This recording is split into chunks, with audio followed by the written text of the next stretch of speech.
Hello there and welcome to The Big Picture. I'm Tracy Shilshi, and today we're delving deeper into an issue that has been perhaps lesser in the limelight but been brought up by the opposition regularly. On Thursday, Kumar of the CPIM calling attention to the violence against cattle traders. And just last week on Friday, the opposition had also mounted an assault on the centre over its alleged failure to check violent incidents in Jharkhand following the hanging of 2 Muslim cattle traders in March this year, and have demanded a parliamentary panel to be set up to probe the matter. Now, while that debate in Parliament perhaps is going to be going more into the communal atmosphere in the country, today here at least we're trying to take a look at whether violence against cattle traders is actually having an impact on the ground. Remember, 1.75% of the total rural households earn a large part of income from self-employment in livestock farming. So can incidents like this actually affect rural economy? And to discuss this, we have in studio today the Joint Secretary of All India Agriculture Workers Union, Suneet Chpora, with us. We've got Biraj Patnaik, Principal Advisor with the Office of Commissioners to the Supreme Court. Also, Professor Santosh Kumar Mehrotra from JNU, and political analyst Professor Subrata Mukherjee as well. Mr. Chopra, if I could start with you at this point, like we're pointing out, just starting of the show, saying that could this affect rural economy? If you could just give us a broad view of how this has affected,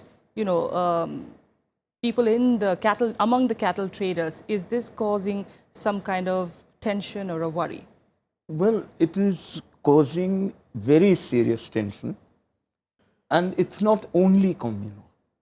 In fact, it is the BJP MP, MLA from Marathwada who complained and said that his farmers were unable to keep their cattle alive and they are unable to sell them.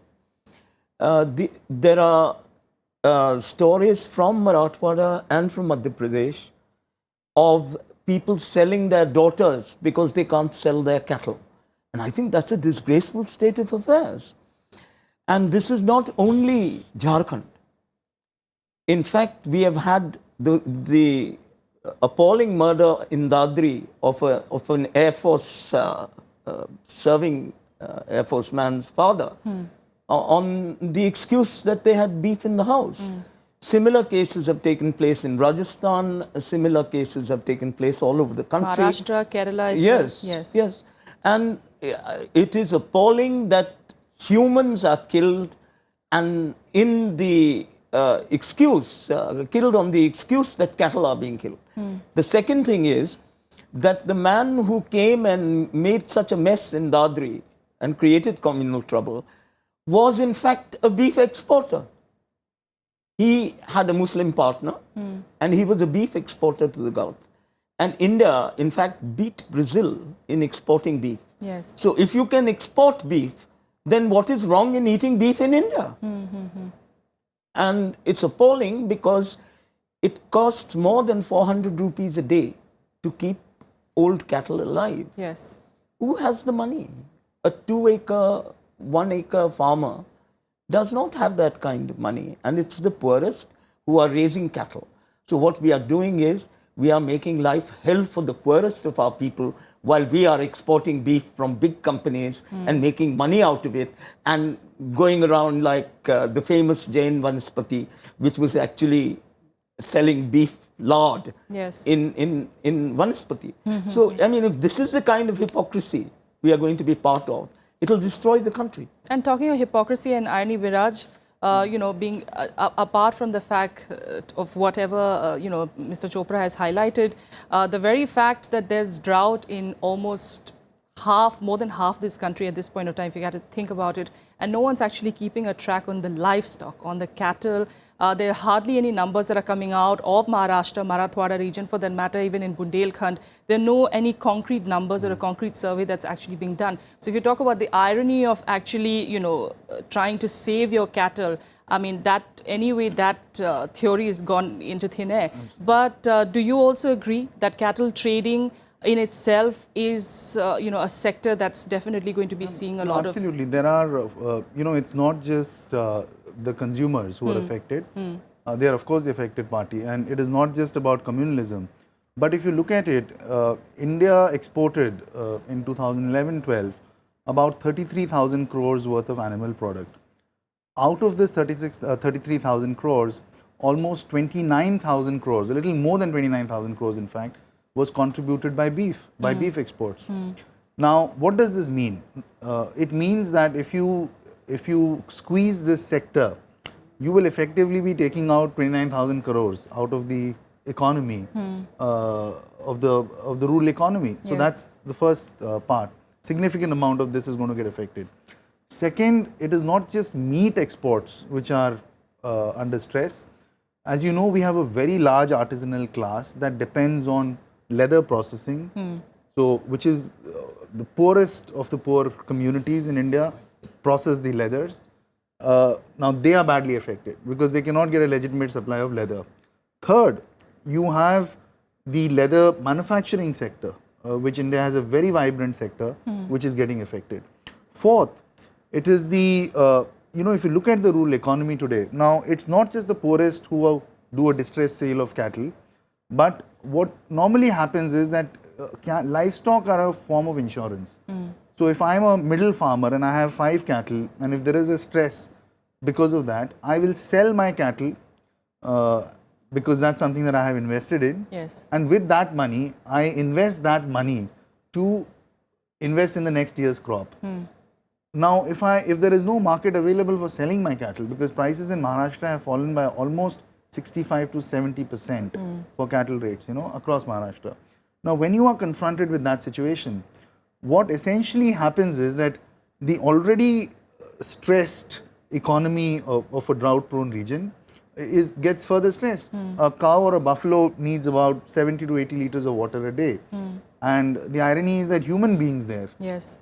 get equivalent of 1 bottle of Bisleri a Yes, day yeah. when the tanker went and the calculations were made, and that is just the district of Latur. Yes. Now, in such a situation, how is that person going to cope? So these stories of women handing over their girl children into the Devdasi tradition, which has been reported in the media, or the increase in child trafficking Yes. that is happening out of the drought areas, Yes. or families getting split up or abandoned. Now, all of this is being created because of a policy measure which is completely bereft of any intelligence, which was not thought out, which was based on empty ideological sentiments and pushed by those who have not come forward to do anything for these holy cows that they want to protect. The Vishwa Hindu Parishad runs shelters which harbor a grand total of 150 cows in Maharashtra, and there are 40 lakh cattle in Maharashtra which needs to be taken care of. Yes. Government provides only 70 rupees per day for the upkeep of cattle through the NDRF, and now they have scrambled to set up 300 odd camps by private agencies, which will take care of less than 10% of the cattle. So Maharashtra itself will see at least 1 million cattle dying this season. We can come later and talk about the environmental Yes, impact yes. that it has, Yes. the sanitation impact, and a range of issues related to that, but as the discussion goes on. Professor Mehrotra, there's another opinion, of course, that was expressed, especially when issues of violence against cattle traders, especially last year, we did see a few of those incidents that took place since October, in fact, of last year. Of course, this time we did see that horrific, the image in itself of those two men, one of them, of course, just a 14-year-old hanging from the tree, those grim images come to your mind. And a lot of opinions have been expressed. And, if you actually just look at it officially, statistically, there is an opinion that as far as the GDP of this country is concerned, as far as if you look at the livestock and cattle trading, and that in itself can actually bring down the GDP by 2%. Do you agree with that?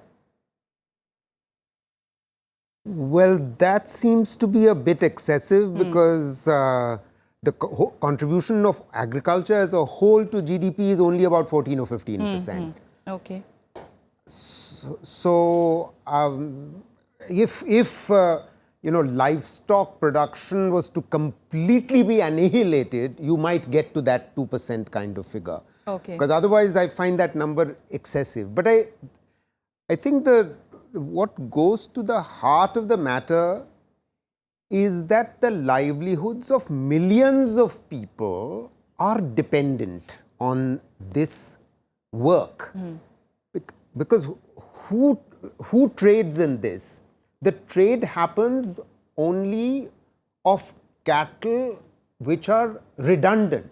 There is no sort of trading of valuable cattle. That would be extremely foolish of anyone to sell cattle which is giving value. Yes.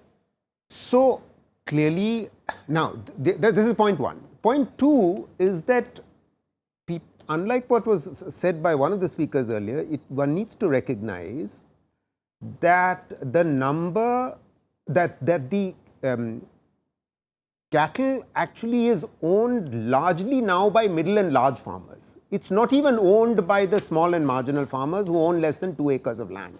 By cattle, I mean milch cows. Because this whole issue is about milch cows. Please remember that the Constitution doesn't ban the killing of ox or bulls or buffaloes. It's only about cows, meaning female cattle. Yes. Now, so the point I'm making is that it's critical that farmers who do own, the Hindu farmers largely, because the vast majority of the farmers, the middle and large farmers, are likely to be Hindu farmers. They have sold their cattle, which are then used by cattle traders to, give it to slaughterhouses, only when the cow has stopped giving milk. If they are not allowed to sell, the cattle roams around in rural areas or in urban areas. And please remember that milk cows are only seen in rural areas today. You don't see milk cows in urban areas because most of the milk supply production has in urban areas is coming from buffaloes. So, given this, what you are impacting by banning putting a sort of constraint upon cattle trading is hurting the Hindu farmer, quite apart from hurting those who are engaged in the cattle trade and the leather industry, as Biraj was rightly saying. Yes. And I mean, the manufacturing impact on the leather industry is already catastrophic. We are seeing it in the case of Kanpur. Kanpur's manufacturing sector, which is heavily dependent upon leather. It's the only sort of job-giving sector in manufacturing which exists in Kanpur city. As it is, Kanpur is a dying city, is now dying even more. So, this is a disastrous situation. Beef exports are declining, leather exports are declining. This is not a tenable situation. And this is, of course, going to cause a rise in consumption, the price, of course, of consumption, the price of beef, the price of leather, the price, all of it is going to have a spiraling effect eventually to the consumer as well. But, I mean, that is not something that the government obviously is thinking of, because at the moment it just seems very communal. Is that, Professor Mukherjee? Well, I like to begin with Rabindranath Tagore. He categorically stated that I just could not understand the difference between beef and buffalo meat, one being all right, other being not. So, if you really want to have a rational discourse of it, we should try to look it in the totality. And since I am come from a province where this cattle trade is quite a common practice and bulk of it goes to Bangladesh. And if you really look to the practice, then it is done quite openly, both at the connivance of the BSF and the Bangladesh Rifles. Added to this, there is another problem. In Bangladesh, the trade is legal, whereas ours is illegal. And surprisingly, just 86 kilometers from Calcutta, there is the Ichamati River and the border, and every night when there is a night curfew, hundreds of cattle are smuggled every night. And it's a known fact. And the reasons are economic, because beef is consumed in a very large extent in Bangladesh with a majority Islamic population, and also the trade involved with it, the artisan class, and the use of leather in different forms. So that is one half of it. Now the second important point, if you really look to the trade, the entire nation is involved. It is not that a particular community is involved. India today did a survey a couple of years ago, and where it was found out that proportionately, looking to the population ratio, as much Hindus are involved as Muslims are. Yes. So it's a question of livelihood, and it is also a question of a choice. You see, a liberal democracy survives on certain important fundamentals. One is the choice. Second is the limit of state action. And third is, of course, the rational foundation on which the entire discourse should take place. Unfortunately, what has happened is that we are deviating from the time, the same kind of framework, and we are moving towards a discourse which does not lead us anywhere. Commercialization of agriculture, which is the basis of modern civilization, remember Barrington Moore, and the livelihood is intrinsically linked with it. You cannot delink them and really talk in terms of one sect or the other. So you will have to the rural sector and revival of agriculture. Mind you, we are a fault line in India. Is a primarily agricultural country, but last few years, it's quite a, I should say quite a difficult situation. Yes. And now, of course, the water crisis in Maharashtra, Bundelkhand, as you yourself point out, and there is a huge crisis. So how do we really tackle it? I think the first important point is that we should re-establish the rationality in it. You see, religion is a private sphere, Yes. even if it's the majority. Remember that the modern democracy is based on Madisonian concept of minority rights. Apart from that, you know that you cannot have an isolationistic policy in the world today. Now, Brazil, India, where are we exporting our beef to? It's West Asia, it's Africa, and to a large extent Bangladesh. And now, if you really look to the policies of Bangladesh, what Bangladesh is attempting, we will have quite a bit of serious consequence for our economy. They are saying, well, if we cannot get it from India, Yes. now it is becoming increasingly difficult. Yes. And of course, the price is going up. We'll go to Nepal, Bhutan, and Myanmar. Now, so there is an alternative source of supply. So the living does not come to a standstill. What the nations will do is they will switch over from one to another. Yes. So in that kind of a thing, I think pragmatism, rationality, and choice, all these things should really work together and bring back into a rational discourse, and the unjustified impositions that we are thinking of should be discouraged. All right. Particular point I want to sort of add further to what Professor was just saying. Yes. On the one hand, our economists and the finance minister keeps telling us that our exports have been dropping.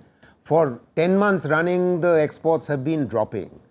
On the other hand, here is a viable source of export earnings, and as Biraj rightly said, 29,000 crores worth of exports. That's a huge amount of money.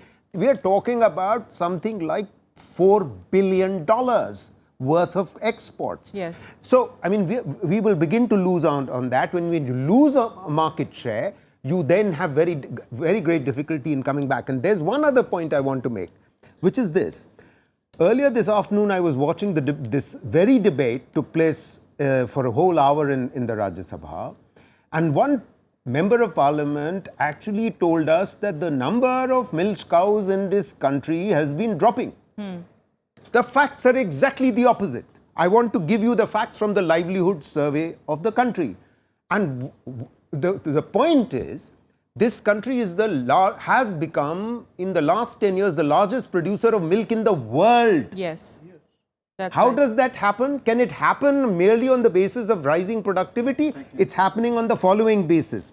The number of milch animals in milk and dry, cows and buffaloes, has increased from 111 million to 119 million, an increase of 7%. This is between 2007 and 2012, the two livelihood surveys. The number of animals in milk, cows and buffaloes has increased from 77 million to 80 million. Okay. The female cattle cows population has increased by 6.5% over that same period, and the total number of female cattle in 2012 is 123 million.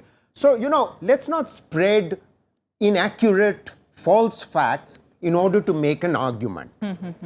Okay. Biraj, you would like to... No, I was saying that while this is happening, this will also be a setback to the entire cooperative movement in the country, which we can justifiably be proud of, built by Dr. Verghese Kurian, exemplified by unions like Amul, and across the country, the entire cooperative movement which is built on thing. it is going to have a very detrimental impact on milk production as well, Yes. which we are not recognizing. And please also understand that we have a very skewed sex ratio today between milch animals and bulls. Yes. You know, the male buffaloes or Yes. cows, because essentially male animals were used as draught animals to, but with the increasing mechanization of agriculture, with tractors and so on, it was already economically unviable. And today, the proportion has gone down dramatically. And these are not healthy trends for us.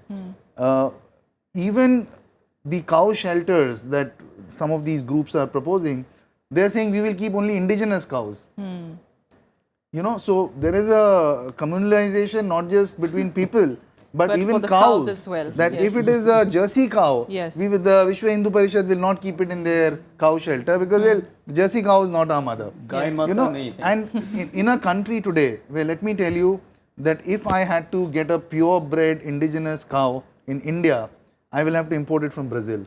Because the best varieties of Indian indigenous breeds today are in Brazil, not in India.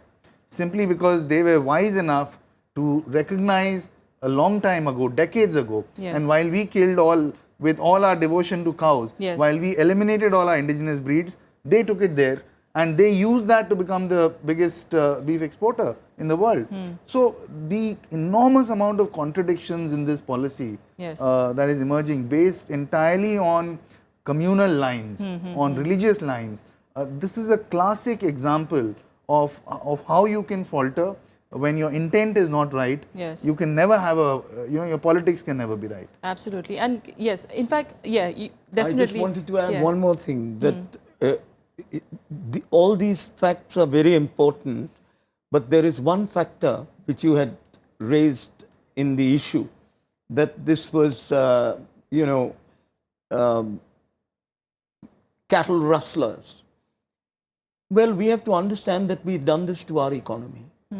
Today, our agrarian sector is not paying as it should. Our manufacturing sector is not paying as it should. And the most paying thing is corruption. And we must understand that it is reflecting the economy as a whole. This attempt at cattle rustling is quick money from stealing cattle.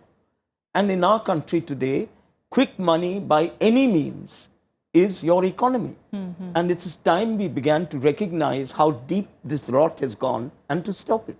Absolutely. And, Professor, if I could get you in, another view which I would at least like to delve into, even though, yes, we are trying to look at the economy and all that, but as far as cattle traders are concerned and the kind of incidents that we are seeing, it's of course targeting a particular kind of a sector of or section of society. Do you think this will discourage, or it is an attempt to discourage them from the trade? Is it scaring off a particular section of society? Do you think that is something, it's a deliberate move, of course, but do you think that is going to be affecting that section of, I'm talking of the minority sections. Do you think that is another thing which we need to be worried about? Of course. You see, that should cause quite a bit of worry to us. You see, that citizen right is for every single Indian. But you see, as I said earlier, both the Hindus and Muslims are involved. And a lot of the Hindus make lot of money even in the cow belt. I mean, there are enough statistics. You look to Chandigarh or even Uttar Pradesh, that many of the cow slaughter places and the other things involved in it are owned by Hindus. So, to targeting a minority community is totally unjustified because the entire nation is involved in it. You see, it's a question of trade. It's a question of a market. And it is also a question of the longevity of the cattle and the productive years. So, you ought to be very rational in it. And if you are really thinking in terms of enhancing your milk production or even the other productions that you are thinking of, you have to have a national policy. You cannot have a sectoral policy. For instance, the policy that was done in Maharashtra, I think is terribly wrong. And I don't think it really stands the test of law or common sense, because India is one nation. And there should be certain fundamental points of unity. And if we deviate from it, on the one hand, we are talking about GST. On the other hand, you talk of a particularistic policies, they do not match. So you will have to think of a national minimum for everything. And if you really come to that, then you will have to allow this in a very reasonable manner, in a professional manner, and it stops smuggling. You know, do you know the amount of money that the state checker, exchequer is losing every day, every night? Because, I gave you the example of Bengal, and what happens in Bengal, I gave you a very silly example, but an important example, that the BSF people try to rescue the cows, from the smugglers. They do, and they auction. And the next time, they are smuggled again. So it's a futile exercise. Yes. You see, it's pure symbolism. It does not have any rational basis. And that's, I think, what we should challenge, and that's what the policy should be. And it's a section which the law and order actually can't really do much about, or don't even bother to actually care about. I think, as a country, we should be asking what is our priority. Is Yeah. our priority dealing with hunger and malnutrition, or is it to support self-supported Vijayante groups or government or state money being funded to support cows? Now, if you, as Professor Mehrotra pointed out, there's a 6.75% increase between 2007 and 2012 in the total number of cattle in the country. So from 111.09 million, it's gone up to around roughly about 118 million. Now, what's happening is, this means that today there are about 80 million old or unproductive cattle in the country. Now, suppose you go to a situation where 80 million cattle cannot be dealt with. What happens? Maybe less than 5%, 2 to 3% will get absorbed in goshalas, which is the existing capacity. And even there, I reliably learn that a lot of black economy of cow, the black meat or black marketing of meat happens out of these institutions when the cattle die, because we don't have reliable disposal methods. Yes. Now, look at the environment from the environment, health, sanitation point of view. What a large risk this is. You have 80 million cattle, a large number of which are going to die on the either on the roads or in the villages. You have delegitimized, illegalized the consumption of the meat or the leather being flayed. 99.97% of the Indian vulture population is down because of the diclofenac, as you know. So the birds of prey who normally cleaned up that are not available to you anymore. We are in a complete crisis situation with our vulture population in India and the neighborhood, down to less than 1% of what it was even 10 years ago. So the environment health, from the environment health perspective also, it's completely disastrous. Yes. Second, India is a signatory to a large number of international covenants, including on socioeconomic, the International Covenant on Socioeconomic Rights. This is a question of food sovereignty. What people should eat, what they should not eat, Yes. is an issue of food sovereignty. It is covered under the, not just the covenants that we have signed, but under our broader understanding of what constitutes the right to adequate food and nutrition. It is not the state's business to interfere Yes. in the consumption of a particular kind of fruit or vegetable or meat, so long as it does not have any public health safety issue or environmental issue. That's right. From any angle that you look at it, this is a terribly communal mindset which is leading us into a policy zone Yes. where we are creating and marginalizing a large section of our, of a significant section of our population by treating them as second-class citizens. Absolutely. And imagine the security risk that such a situation, if you have a large number of people who have been completely empowered, the kind of security risks it can lead to. that In it fact, can lead to the very fact that is the unthinkable. Jharkhand incident taking place in March and the Minority Affairs Minister is yet to even write a letter to the government to find out what is going on, that in itself is telling of the situation while we are here in May. Very quickly, yes, Very sir. quickly, Yes. very quickly. It's irrational from a point of view which I mentioned earlier. The vast majority of the cows, the milch cattle are in rural areas, and the milch cattle are held by middle and large farmers who are mostly Hindus. It's the smallest farmers who tend to be the Dalits, and therefore it's irrational from a Hindu perspective, is the point that the protagonists of cow slaughter banning must keep in mind. Absolutely. But the Hindu farmers know that they are exporting beef. One of the men who went into Dadri, that BJP MLA, Yes. who made such a noise, Yes. he was a beef exporter. Absolutely, you made that point. But thank you so much, gentlemen, for joining me. I'm sorry, I'm running out of time. But as we can see, definitely a lot of policy decisions, a lot of change, of course, in the mindset is definitely the need of the hour. But then we'll have to see eventually in Parliament, like I did point out earlier, everything turns communal. And then the concern really for cattle traders is something which is, of course, a far off reality. But thanks so much for joining us on The Big Picture. We'll be back tomorrow with another topic. Stay with us.